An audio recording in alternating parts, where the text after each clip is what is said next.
मुंबई का एक गैंगस्टर जिसे भूतिया गैंगस्टर कहा जाता था क्योंकि वो 25 सालों तक सबसे छिपा रहा। उसकी शक्ल नहीं दिखी, उसका कद नहीं दिखा, बस सुना जाता रहा तो उसका नाम। याद होगा आपको भी, मुंबई में किसी पर भी गोली चलती थी तो फोन की घंटी तुरंत बज जाती थी। आवाज आती थी, हेलो, मैं रवि पुजारी बोल रहा हूं। लेकिन रवि पुजारी है कहां? कैसा दिखता है? कोई फर्जी डॉन तो नहीं है? ये रहस्य सालों बना रहा। अफ्रीका के एक गुमनाम से देश में अंडरवर्ल्ड किंग दाऊद इब्राहिम को चैलेंज करने वाले इस डॉन को आज डिकोड करेंगे। नमस्कार दोस्तों, मैं हूं पंचम प्रकाश और आगे बढ़ने से पहले आप क्राइम कनेक्ट चैनल को सब्सक्राइब जरूर कर लें। रवि पुजारी की कुंडली में शामिल है सबसे बड़ा योग, विलुप्त योग। यानी ये इंसान 1994 के बाद जो लापता हुआ, सीधे 2019 में ही पहली बार उसका पता चल पाया। लेकिन उसने एक काम किया, वो न रहकर भी मुंबई की फिजा में मौजूद रहा। उसके नाम का सिक्का चलता रहा। एक छोटा सा गुमनाम सा अफ्रीकी देश है सेनेगल। उसकी राजधानी है डकार। ये बात है 2019 जनवरी की। डकार शहर में एक नाई की दुकान में एक आदमी बैठकर अपने बाल कटवा रहा था। नाम था एंटनी फर्नांडिस। सेनेगल का इज्जतदार बिजनेसमैन जिसने होटल और प्लम्बिंग के धंधे में पैसा लगा रखा था। वेस्ट अफ्रीका में एक भारतीय होटल चेन है महाराजा नाम से। एंटनी महाराजा में पार्टनर भी था। शहर में वीकेंड क्रिकेट टूर्नामेंट का पैसा भी एंटनी ही देता था। कुल मिलाकर उस पर कोई उंगली नहीं उठा सकता था। एंटनी और उसकी फैमिली शहर में लोकप्रिय थे। अब एंटनी नाई की दुकान में मस्त बैठकर चंपी करवा रहा था। उसी वक्त सेनेगल पुलिस की एक टीम दुकान को घेर लेती है और कमांडो धड़धड़ाते हुए भीतर घुस जाते हैं। और जब तक एंटनी को कुछ समझ में आता, उसे हथकड़ी लगाकर घसीटते हुए पुलिस स्टेशन ले जाया जाता है। पुलिस स्टेशन के भीतर जांच अफसर उसे ग्रीट करता है, वेलकम मिस्टर रवि पुजारी। एंटनी हैरान, वो अपना पासपोर्ट दिखाता है जिसमें नाम लिखा है एंटनी फर्नांडिस। तस्वीर भी उसी की। लेकिन पुलिस वाले हंसते हैं और एक फोन मिलाते हैं। फोन सीधे इंडियन एम्बेसी। और बस समझिए, बीते 25 साल का वक्त फिल्म की रील की तरह नजरों के सामने गुजर गया। रवि पुजारी भारत के हाथ आ गया। 1994 का वो साल जब मुंबई अंडरवर्ल्ड में एक मर्डर केस में रवि पुजारी को बेल मिली। दोबारा जेल जाने की तारीख से वो दुनिया के लिए भूत बन गया, मतलब गायब हो गया। पहले नेपाल गया, वहां से बैंकॉक, फिर ऑस्ट्रेलिया और फिर अंत में युगांडा पहुंच गया। लेकिन वो कहावत है ना भागते भूत की लंगोटी, सो वो वेस्ट अफ्रीका में जाकर रुका। इतने देश बदले, इतने वेश बदले, इतने नाम बदले, लेकिन एंटनी फर्नांडिस का नाम जैसे चिपक गया।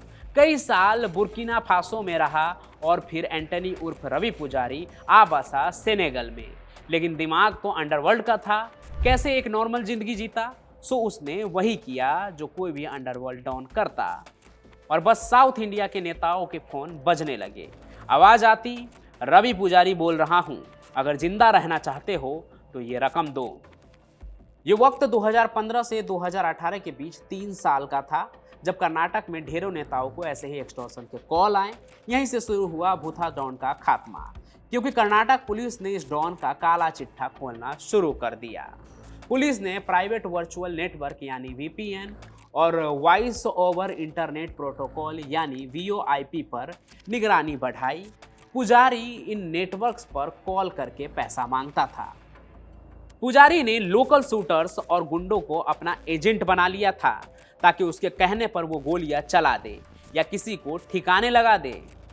ये एजेंट्स मुंबई से लेकर बेंगलुरु तक फैले हुए थे, यानी महाराष्ट्र के अलावा साउथ इंडिया के राज्य भी।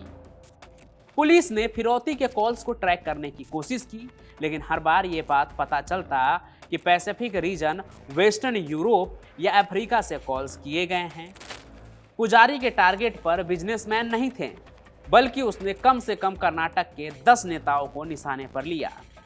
कांग्रेस के कई नेता, जिसमें पूर्व केंद्रीय मंत्री सीएम इब्राहिम, सांसद डीके सुरेश भी शामिल हैं। सीएम इब्राहिम के पीए ने 2018 में बेंगलुरु पुलिस में केस दर्ज करवाया। सांसद सुरेश और उनके भाई और कांग्रेस के प्रदेश अध्यक्ष डीके शिव कुमार को भी पुजारी ने धमकाया। 2018 तक अकेले कर्नाटक में ही पुजारी के खिलाफ हत्या समेत 96 केस रजिस्टर हो चुके थे। इसके अलावा महाराष्ट्र, गुजरात, केरल में भी फिरौती वसूली और ब्लैकमेल के केस की बाढ़ सी आ गई। पुलिस पर पुजारी को पकड़ने का दबाव बढ़ा जा रहा था। उसी वक्त मिले दो बड़े सुराग। पहला, इंडियन रेस्टोरेंट महाराजा। पुलिस को किसी खबरी ने बताया कि महाराजा रेस्टोरेंट में पुजारी का पैसा लगा हुआ है। लेकिन किस देश में? ये रेस्टोरेंट वेस्ट अफ्रीका के कई देशों में थे। जल्द ही सारी गांठें खुल गई। पता चल गया बेंगलुरु पुलिस को कि पुजारी एंटनी फर्नांडिस के नाम से बुर्किनी फासो और सेनेगल में रह रहा है। और दूसरा सुराग, दिसंबर 2018 को सेनेगल के एक अखबार में एक फोटो छपा था। ये फोटो लोकल क्रिकेट टूर्नामेंट का था, जिसमें बाकायदा एंटनी फर्नांडिस का सम्मान किया जा रहा था। जाहिर है इस टूर्नामेंट की फंडिंग रवि पुजारी ही करवा रहा था, इसलिए इन लोगों के लिए किसी मसीहा से कम नहीं था रवि पुजारी। बस इसी के बाद सेनेगल में भारतीय एम्बेसी को अलर्ट किया गया और सेनेगल के राष्ट्रपति से सीधे मदद मांगी गई। इसी के बाद एंटनी फर्नांडिस उर्फ रवि पुजारी पर नजर रखी जाने लगी। यही वक्त था जब कर्नाटक पुलिस ने रवि पुजारी का डोजियर बनाना शुरू कर दिया, ताकि उसे गिरफ्तार करके वापस भारत लाया जा सके।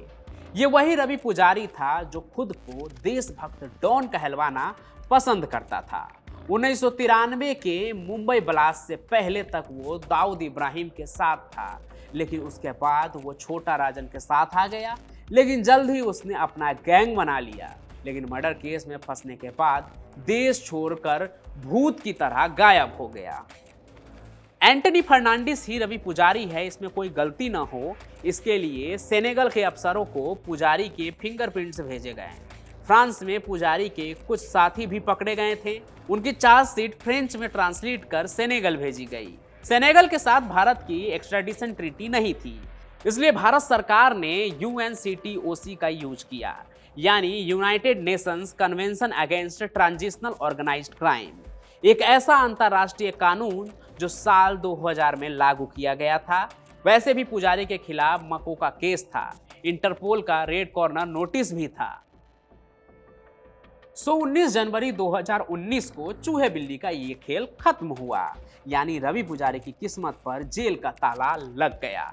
कर्नाटक पुलिस के ADGP इंटेलिजेंस अमर कुमार पांडे की टीम इस डॉन को भारत लेकर आई और हर साल आने वाली दर्जनों फोन कॉल्स का सिलसिला बंद हो गया। अब ये आवाज़ नहीं गूंजेगी कि हेलो, मैं रवि पुजारी बोल रहा हूँ। आपको इस अंडरवर्ल्ड डॉन की कहानी कैसी लगी हमें कमेंट करके ज़रूर बताइएगा, और साथ ही साथ आप इस वीडियो को लाइक कीजिए, ज़्यादा से ज़्यादा शेयर कीजिए, ताकि और भी लोग क्राइम कनेक्ट के साथ जुड़ पाए। ये आप लोग ही कर सकते हैं। और साथ ही साथ हमारे चैनल को सब्सक्राइब भी कीजिए, और हम यूं ही मिलते रहेंगे किसी और नए सफ़र में कोई और चौंका देने वाली क्राइम के कहानी के साथ। तब तक के लिए आपका धन्यवाद।